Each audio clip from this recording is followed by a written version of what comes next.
You know, no one goes to sleep as an adult and wakes up as an adult. No, we go to sleep as children and we awaken as children. Adulthood is only a disguise that we wear during the daytime. I think that stories are the royal road to sleep because we listen with the hearing of a child to stories and we imagine images through the spirit of the child. So even the most elevated member of the intelligentsia or the cognoscentai becomes a child in sleep. The tribal man, the weaver of cloth, the mother, the teacher, they all come to sleep as children and awaken as children, born anew. So I want to fill this time with stories for your sleep ahead and give you the comforture and the peace to rest and rest well all through the night without disturbance or discomfort. So you can rise up in the morning rested and made whole and new again. That's what sleep is, as it's said by the old people, the rest that knits up the raveled sleeve of care. It's the divesting of all the dust and the scales of the day and the return to proper calmness. It's calma y tranquillo, calmness and tranquility where the heart and the soul and the spirit like to live the very best.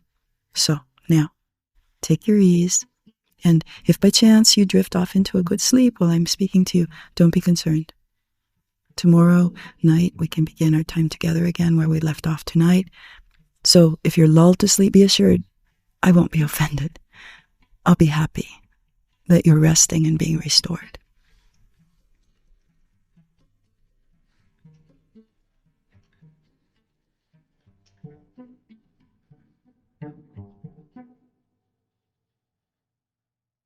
So now, relax and lie back and let everything that has knit itself together so tightly today fall open. Let your knees fall open. Let your jaw drop. Make yourself nice and comfy and your covers soft or heavy, however you like them best. Here, let me tuck that in a little bit for you. There. And a pillow just like you like for the back of your neck and your head. And take a deep breath and relax your shoulders back down to where they belong, not so high up around your ears. Now reach up and wipe away with your hand the furrows on your brow. And just soothe your cheek for a moment. There. That's good. Now, stretch out your toes like a little birdie and then let them go. That's good. And now your hands, flex them, and now release them. Let them fall into a peaceful repose. And now, just one more thing. Listen to the sound of my voice.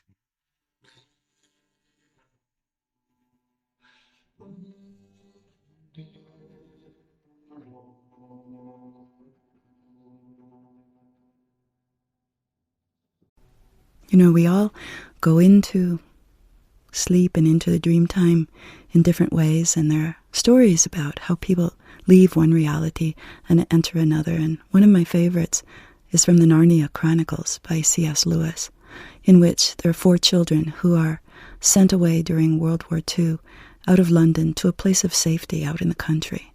They're sent to a large house to live with an old professor who's very eccentric and somewhat magical. And one day, as they're playing in the hallway, and they've been told essentially to be seen and not heard, because some guests are coming through the great house, they hear the people coming and they quick jump into a giant wardrobe that's there in the hallway. And in this wardrobe there are fur coats and old woolen leggings and old hats and all manner of things that people store away for the winter.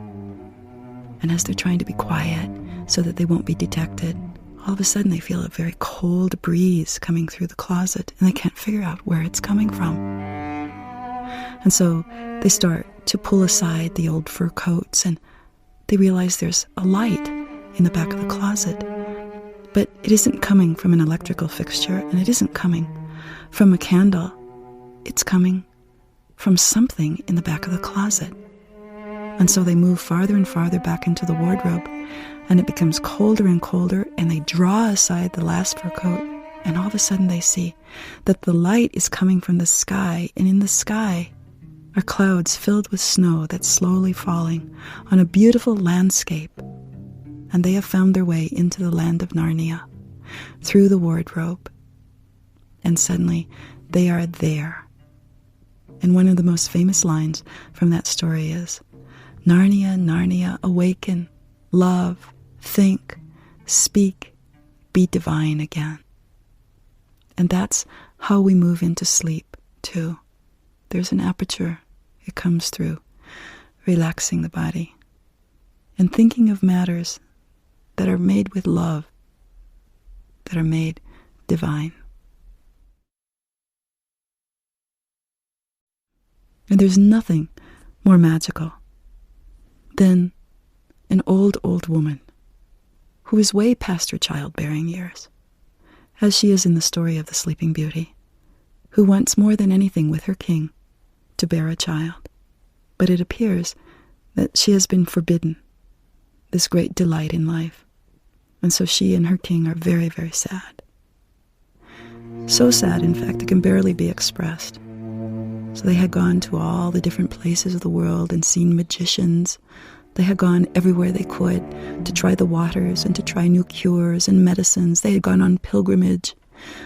But everything they tried was to no purpose. And yet, the queen was good and gentle, and the king was great of heart, and they loved each other. And they hadn't married for love the way that sometimes kings and queens did, which was really more to gain property. They had truly married because they recognized each other as souls. So they reigned over a kingdom that was at peace, and all of their people were devoted to them. And in a way, what more could they possibly want? Well, that idea of the child stayed with them and stayed with them. And so many prayers were said in their behalf that one day, miraculously, out of seeming nowhere, the queen felt a movement in her belly, and sure enough, she was pregnant with a child. And oh, the announcement was made to the kingdom that the queen was with child.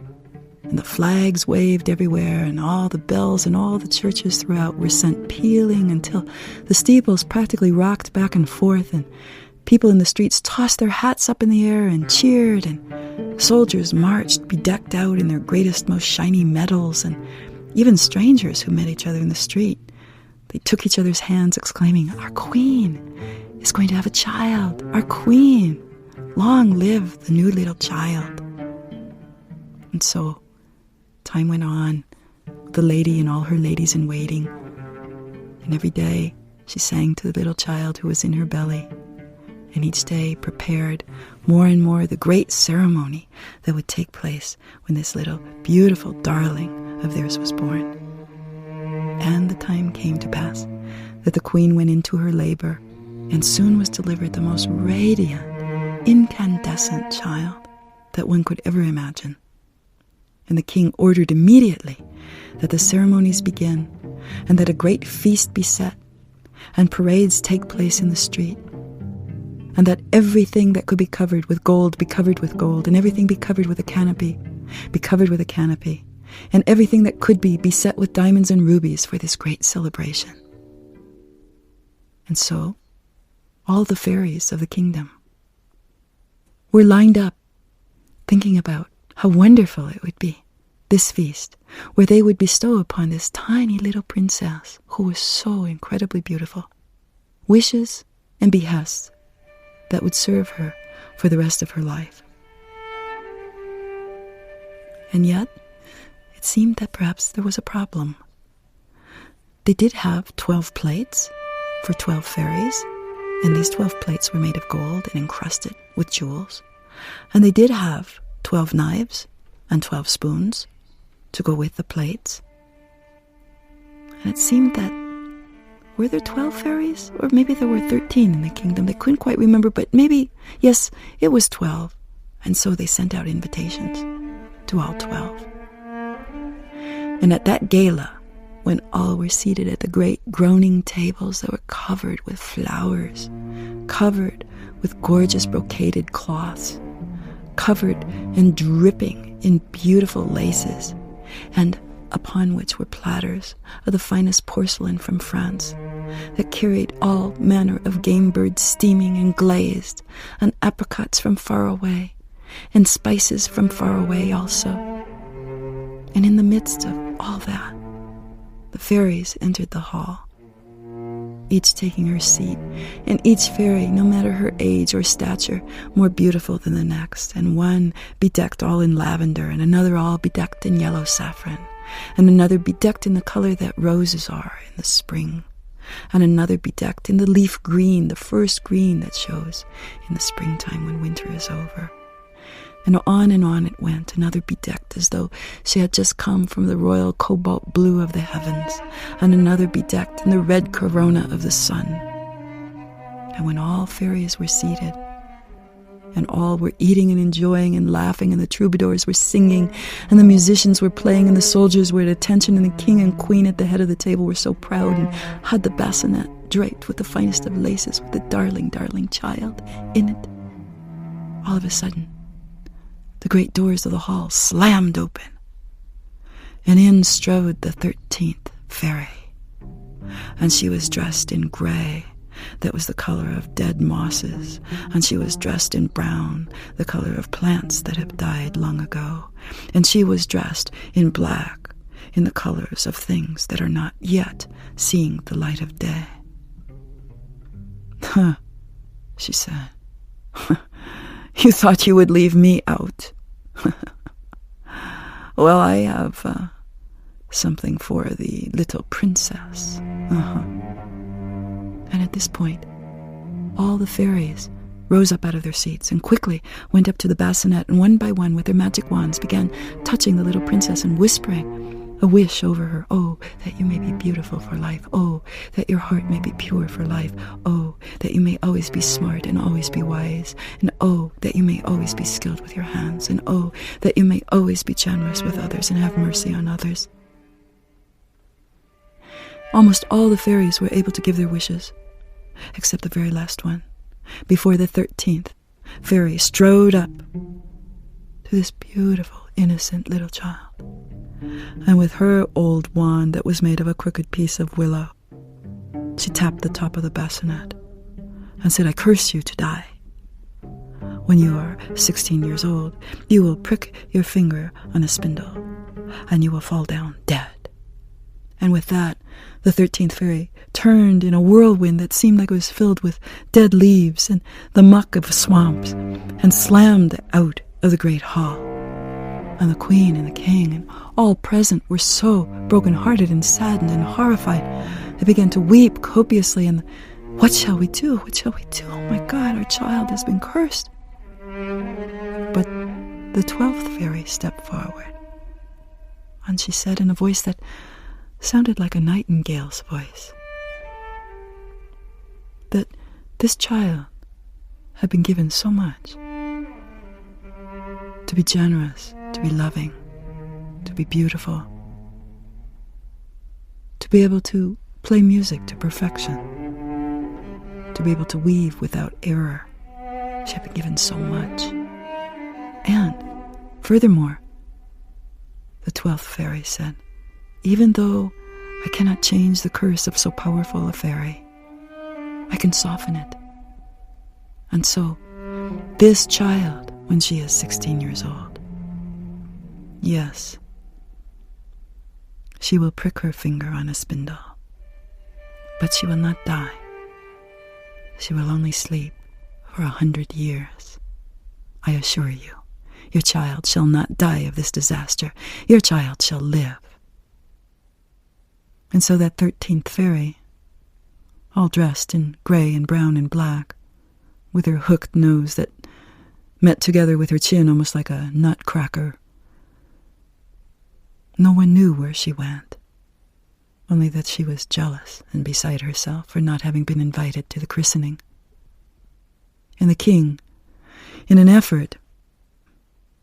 anguished effort, to try to avoid the misfortune that this old, beast had leveled at this tiny, innocent child, immediately made a proclamation that everywhere, everyone on the pain of death was forbidden to spin thread with a distaff or a spindle, or to as so much have even one little spindle in the house. And that from this time forward, they would have to spin the thread from the wool with their fingers only, and they would have to wind it around their hand, and from there they would have to somehow put it on the loom. And that was the only way that cloth could be made from that time forward. And the king felt, and the queen too, and the entire kingdom, because this child was so lovely and so waited for, felt this was all right. This was a good compromise. How could she possibly prick her finger on a spindle and fall asleep for 100 years if there are no spindles in the entire kingdom? And so time went on, and the child grew, and if anything, grew more beautiful, more generous, more unruined than ever before, even when she was a tiny babe. And then following about 16 years after that fateful ceremony, the king and queen were traveling away to another wedding of the child of another king and queen, and the young princess was left behind at the castle with all the ladies in waiting and the courtiers and the soldiers as well. Except she was a curious child. She was not content simply to sit and sew and to occupy herself with quiet things, and so one day she decided that maybe she would go explore. And off at the edge of the castle grounds was a small building, and at the end of that building was a tower. And the building was very long and narrow, and she thought of it because it seemed like it would have such a long walkway in it that one could run back and forth in, and she loved to run. And so this she did. She entered the building, and sure enough, there was a long run of floor, wide open, unencumbered, and made of shiny, shiny marble. And she ran and slid. And then she ran and slid some more, and was having a gay time. But then she finally came to the place where there was the door to the tower, and she opened it. Oh, this belonged to her family, of course. And inside the door was a staircase, a circular one, that went up and up and up into the tower. And so she thought, without a thought, step onto the first stair and see where it went. And no sooner had she taken the first step than the next step seemed a good one to take too. And in this way, she found herself all the way at the top of the tower, where there was an old woman alone who was spinning with her spindle. Now, this old woman had obviously never heard of the king's proclamation against spindles, and the princess had never seen this old crone before, who had a hook nose that almost met her chin a little bit like a nutcracker. "Well, what are you doing up here?" asked the princess. "Oh, I am spinning on my spindle, my pretty," said the old crone. That's very pretty what you do, what you're spinning there. It looks so magical. How do you do that? Could you give it to me so I can do it too?" And the old woman looked at her with a look that on the surface seemed like a kindly old woman look, but just in a second, while the child looked down at the spindle, you could see the old woman's eyes glittering like the eyes of a rat. "Oh yes, here, my child, look. Hold the spindle in your hand this way and spin the thread this way." And no sooner had that child taken the spindle into her hand that when, being a little hasty and awkward with it, it ran right into her hand, the palm of her hand, the soft, sweet palm of her hand, and pierced her skin, and the princess fell down in a swoon. And the old woman just smiled and gathered all of her spinning and her spindles together and put them under her apron and went down the stairs and out the hall and out the door. Now, when the king and queen came home and they asked after their child, everyone said, "Oh, I think she's with the stable people." And they went to the stable people, and the stable people said, "Oh, no, I think she's having her hair combed by the ladies-in-waiting. So they went to the ladies-in-waiting and said, "Oh, no, I think maybe she's in the cook's kitchen seeing about dinner." And no matter where they went, they could not find the child. And so finally, they began to search the premises. And as the soldiers and the maids-in-waiting spread out more and more, looking more and more, finally they came to the building at the edge of the castle grounds and entered in. And someone said, "Oh, that old tower, nobody's been up in that tower for years. There's no reason, really, is there, to look there?" But a stalwart soul stepped forward and said, "No, I think we should look everywhere." And so, 2 by 2, they mounted the stairs. And of course all of them could not fit at the top, but the first was so aghast at what he saw, which was this beautiful child, young, just coming into the fullness of her young womanhood, lying on the floor on her back, their beautiful hair fanned out on the floor, and one of her hands outstretched, and the other one outstretched over her breast, and one of her hands bleeding, and she was as though dead. Oh, the horror that rang out in the kingdom. And so, suddenly, as soon as the word came that the princess had hurt herself, it looked like the prick of a spindle in her hand, and that she had fallen into that horrible sleep that had been prophesied so long ago. All of a sudden, bakers who were at their bakery felt somnolent and began to feel groggy. And women at their looms stopped in mid-pass with their shuttles, put their hands to their heads, just saying to themselves, "I'll just rest my eyes for a while." The violin maker stopped his carving and said, "I feel that I just need to rest for a while." And all the soldiers in all the battalions began to yawn and say, Oh, I don't know what's come over me, but I feel tired." And the king and the queen, where they had sat stunned on their thrones, began to feel more and more tired, and their eyes grew heavier and heavier, until at last all the people of the kingdom, all the animals of the kingdom, the little dogs and the little cats and little birds, everyone began to fall asleep, more and more asleep, more and more deeply, deeply asleep.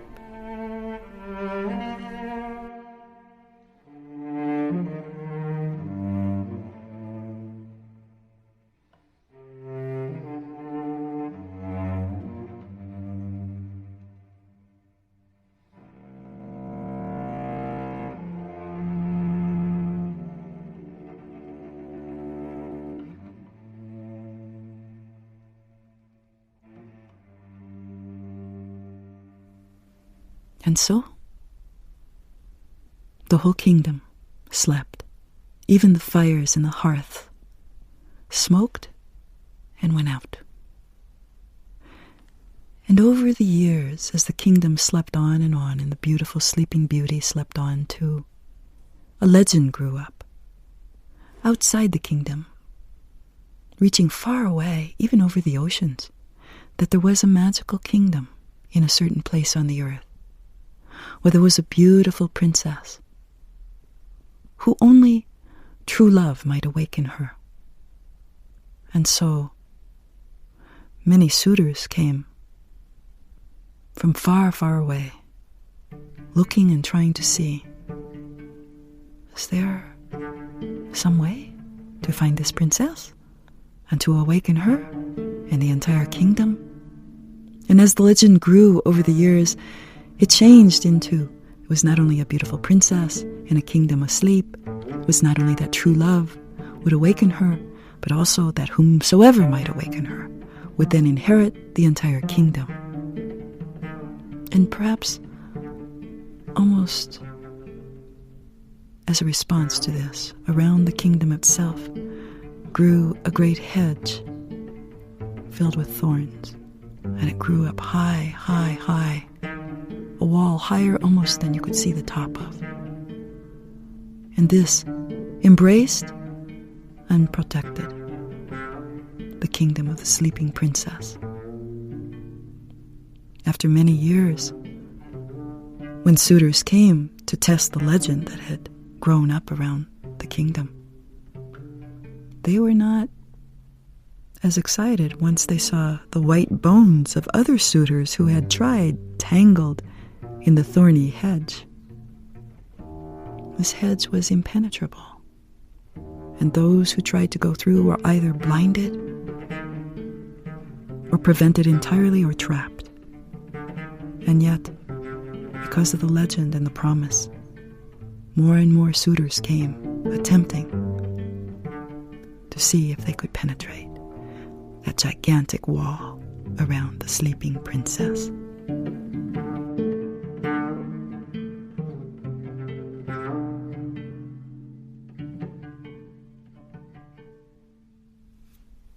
One day, a particular prince, some say his name was Floramundo, which means the flower of the world.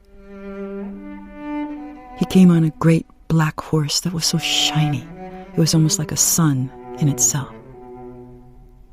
And when that horse galloped, its horseshoes struck the earth with sparks. And wherever he advanced toward this great thorny hedge that had grown up around the sleeping princess, and he saw the bodies of those who had tried before him to enter and not been successful, he was taken greatly aback. And so he sat outside the hedge and at night built a fire and thought on these things, thinking, how shall I weigh this, that in here is a great heart who is imprisoned in sleep, and that if only one could love her truly, she would be awakened. Yet how can one cross such formidable barriers to love someone?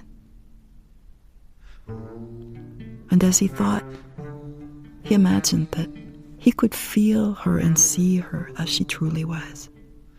Over and beyond the legend, over and beyond the stories that had risen up, he felt in his heart, in his bones, that he knew her somehow, and that he came not as savior, but as one who loved, and loved purely. And night after night he made his encampment outside the great thorny hedge. And one morning, as he awakened, he could hardly believe his eyes.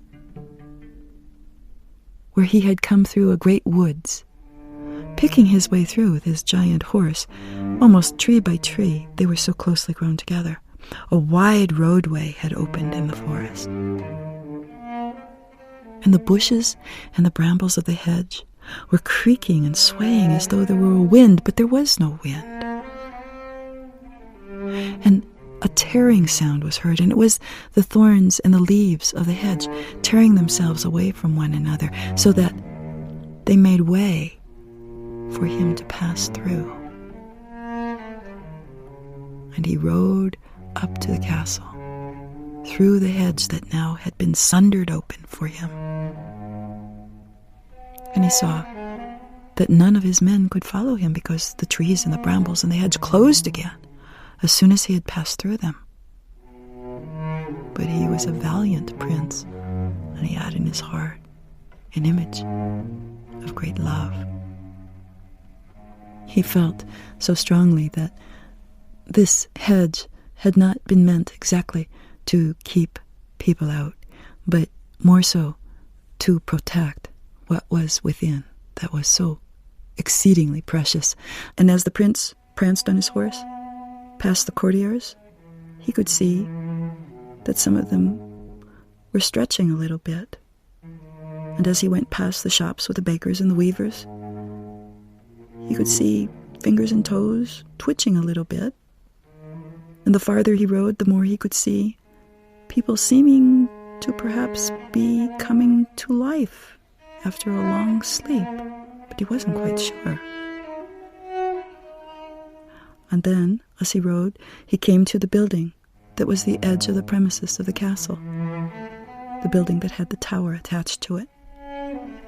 And he found his way down the long marble hallway and he found the little door at the bottom of the tower, and he opened it and ascended the stairs. And when he came to the top of the stairs, there lying on the floor, on her back, with one arm outspread and the other over her breast, was the most soulful, most cherishable being he had ever seen in his entire life. And saw how fresh she was, and how newly made in so many ways, and yet, was she asleep? Oh no, look! Her eyes, are they not fluttering a little? They are! Her lashes, they're opening. Her eyes, she's looking around. She has a little smile on her lips. What complete magic this is! And he approached with such trembling and such adoration, he fell down on his knees beside her. You see, it wasn't exactly that true love appeared. It was that the enchantment was at an end. The 100 years had passed, and the princess awakened and looked at him with soft eyes. And she said, I have waited a long while. And the prince was charmed with these words and didn't know ever, though time would pass and they would court and be married and have children and become king and queen of this kingdom, he did not know ever if what she meant was she had waited for him so long, or waited so long to be fully awakened. And so the story of the Sleeping Beauty ends.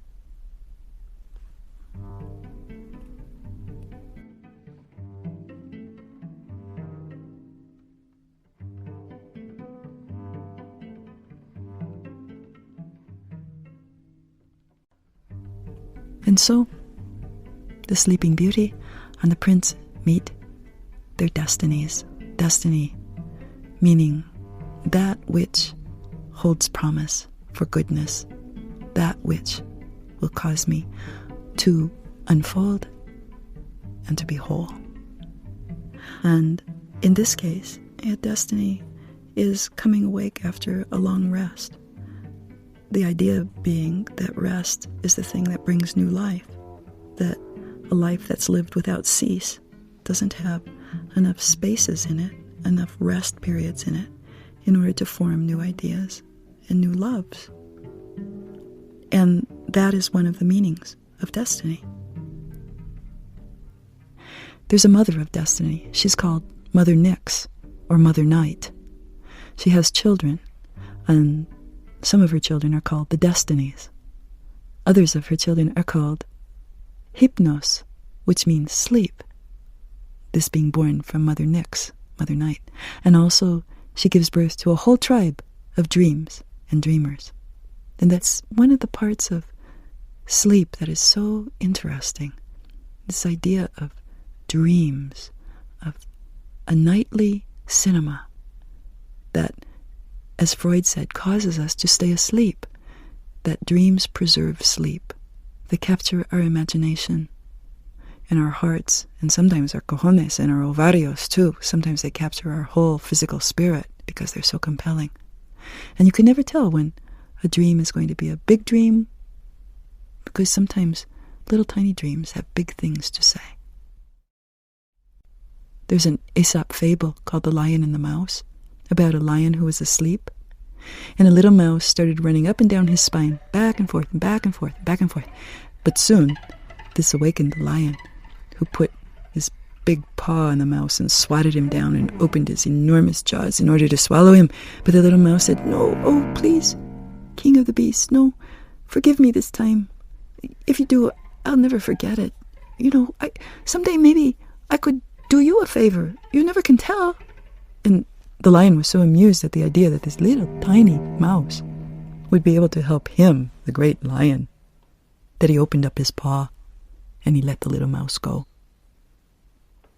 Quite some time after this, the lion was stalked by safari hunters and was caught in a terrible trap made of the thickest ropes. And the hunters who had caught him desired to carry him alive to the king, to give him as a prize, to be killed. And so, as they brought their wagon forward to carry the poor lion now trussed up in the rope net, the little mouse just happened to hear his cries and came running, and seeing the terrible, sad spectacle, went up and began gnawing away at the ropes that bound the king of the beasts. And as he gnawed away, every now and then he would say to the lion, "Was I not right? Sometimes the smallest can enhance the largest. Sometimes the smallest can be the very thing to free the largest." And so, the moral of the story, in Aesop's fables, all the stories have morals. The moral of the story is that the little may provide access for the large. And that's how dreams are. Even a tiny dream that's very short, or seems about something very insignificant, a little flower opens in the dream, or maybe a little fly flies by but drops a little tiny piece of gold.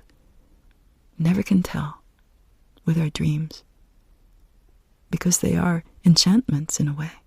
We could never tell what they will tell us at nighttime that we could never guess at during the day.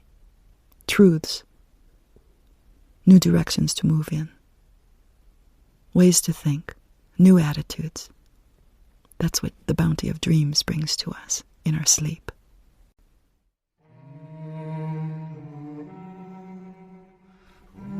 There's another figure in world mythology that has to do with sleep, and that is something that almost every child world over has heard about, and that's the Sandman.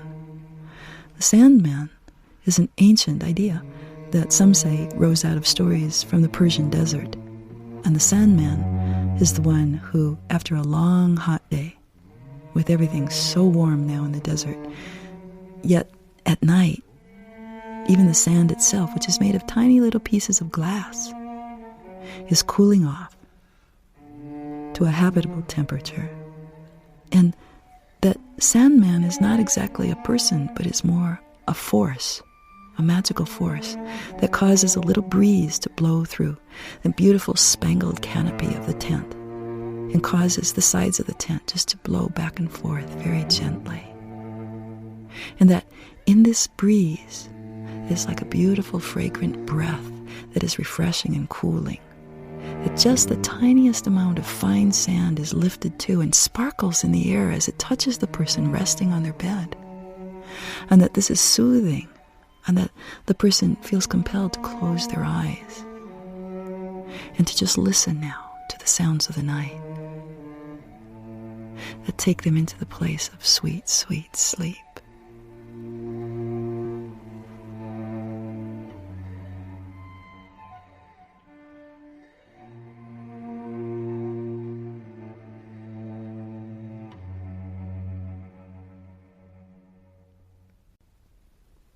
Two, there's an entire group of stories in the world. They're called sleeping hero legends or stories. And they're about heroes who seem like they have died, but really they are only asleep.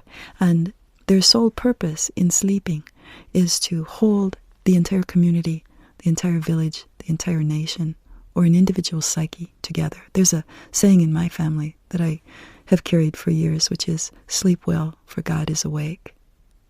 And in this sense, these heroic souls in the stories, even though they're sleeping, they are somehow awake. They are holding the calm and the renewal and the wholeness of the village. They are not at war. They are not anxious. They are not excited. They are at complete peace. And in Switzerland, there's a story that's told about the three redeemers, that they live in a cave on a cliff, and they're all sleeping. And they hold the continuity of the community together. And they have been sleeping so long that their clothes, like those of Rip Van Winkle, have become ancient. And that the only time that they might awaken is if there's a disturbance in the Vaterland, in the fatherland, that they need to help with. But other than that, they will remain asleep, and that human beings are supposed to not create disturbances in the villages or in the fatherland, so that these souls, who are called the Redeemers, can be allowed to sleep and continue to hold the peace forever. There's something like that in us too. There's something inside of us that knows how to sleep and stay asleep, create peacefulness in us, allow us to stay in a calm state, and to let all the aggravations and annoyances and worries that almost seem like metal bits that are attracted to the magnet of our core during the daytime hours, to let all of those fall away. The stories of the sleeping heroes are really, in a way, stories about not allowing anything to disturb the calm and the peacefulness of the psyche, that it must be a huge catastrophe rather than just the everyday worries or concerns that most people carry with them. The idea is to let the Redeemers in the psyche continue to sleep by being peaceful yourself.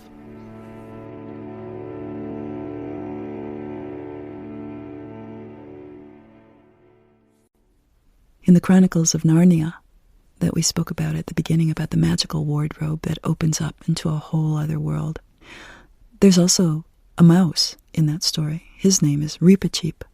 And when I first read C.S. Lewis's Narnia Chronicles and I met Reepicheep, I fell in love with him. He's a gigantic mouse. He's not just a little one. He's a gigantic mouse. And he's so brave that no matter who challenges the unruined heart, he's the stalwart protector. He steps in with his sword and he challenges whoever might try to destroy the beautiful heart of a child. He steps in to protect any heartful child from being predated upon by an assault or ambushing force. And I think it was that many years ago that I began to love stories about mice in general. Big mice, little mice, all kinds of mice. And I have a very tiny story about a mouse. And this story is known in many different variants worldwide. Sometimes the protagonist is a mouse, usually amongst people who live in the desert and in the plains where there are lots of mice. But sometimes, as in Africa, the protagonist is a little ant. And sometimes, in Mesoamerica, it's a little conejito, a little rabbit. But in the United States, this story is called Jumping Mouse. And sometimes it's called the mouse who could leap across the sky. So, once there was a little mouse who was just like every other mouse except for one thing. Unlike all other mice, this particular mouse could hear a special sound. And she asked the other mice, brothers, sisters, do you hear a roaring in your ears? Well, the other mice all said, no, we don't hear anything. And the other mice all agreed that the little mouse maybe had gone completely mad. So no matter how the little mouse tried to distract herself, she continued to hear this great roaring sound. So one day, with her little cane and her little pouch filled with food, she left her village to seek the source of this great sound. And when she told a kindly old raccoon that she was about to go find this great roaring, the raccoon said, oh, little mouse, that roaring you hear, I know what that is. Let me take you there. And so the old raccoon took her on paths she had never known before.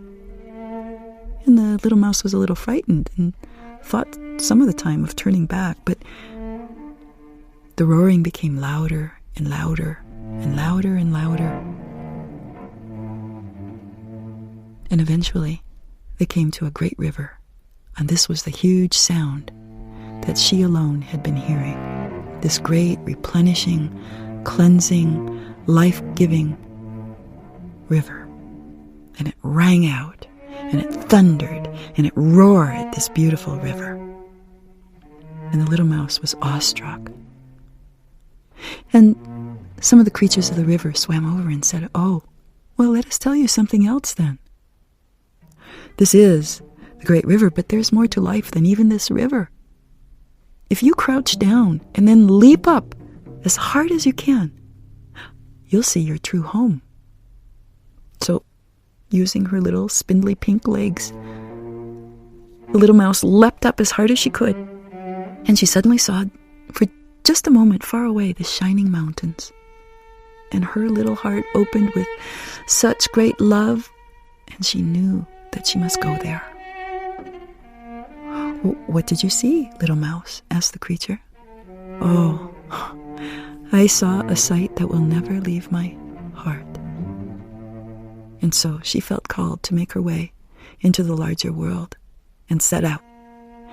After a long, arduous journey, with many predators, because the eagles and the hawks fly over the desert looking just for little mice just like her, she came upon a village where lived an entire enclave of very old mice. "Welcome," said one of the old mice.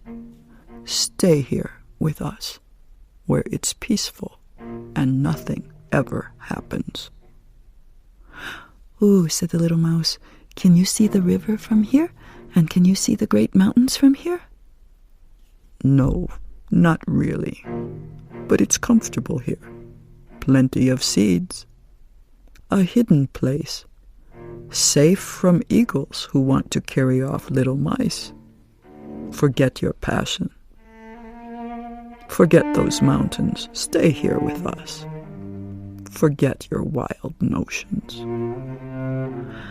But the little mouse, who had heard the roaring, had also seen the vision of the mountains, and once these had been seen, she couldn't stay with the old mice no matter how much they wished to protect her, feed her, and keep her safe. She had to go onward. So she tore herself away and continued her journey. Gathering all of her strength, she ran down the roads in the desert that only mice can see. And the eagles and the hawks overhead made shadows on the land as she ran, and she had to hide many times to keep herself from becoming prey. And so she zigzagged across the vast terrain and had ever so many adventures and close calls until, at last, before her stood the shining mountains. It's said, too, that there was a sacred lake in the cleft of the mountains, in which many ideas and hopes and dreams could be seen, that if one were to climb up there, one could even see the roaring river from there as well. And it's said that at different times of night and day, different understandings come to those who climb this mountain and find this lake. And it's said that the little mouse still lives there, a place she considers her true home. And there she lives, as a mouse amongst mice, the one who followed the roaring she heard, while others claimed they heard nothing at all. So the little mouse tells her own story about how no one is required to stay in a land where nothing ever changes, and where sorrow always looks backward protectively, and where worry always looks around to see what else might go awry. But she instead chooses to look up, to take the leap, to see a fresh new world. She lifts her eyes up to the new life, to see that sky and the shining mountains and the roar of something greater.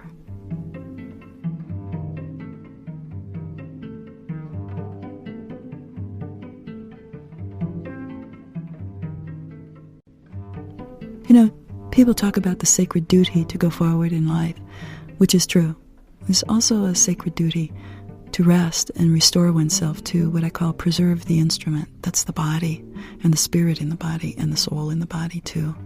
There's a child's poem that was written, many years ago, more than 100 years ago, almost maybe 125 years ago. It was written by Eugene Field, who lived in Denver and who loved children, and so created many poems for them, and one is called Winkin', Blinkin' and Nod. It goes this way. Winkin' and Blinkin' and Nod one night sailed off in a wooden shoe. They sailed off on a river of crystal light, onto a sea of dew. "Where are you going, and what do you wish?" the old moon asked the three. Oh, we've come to fish for the little fish that live in the beautiful sea. Nets of silver and gold have we, said Wynken, Blynken, and Nod. And the old moon laughed and sang a song as they rocked along in the wooden shoe, and the wind that sped them along all night ruffled the waves of dew. And the little stars were the little fish that lived in the beautiful sea.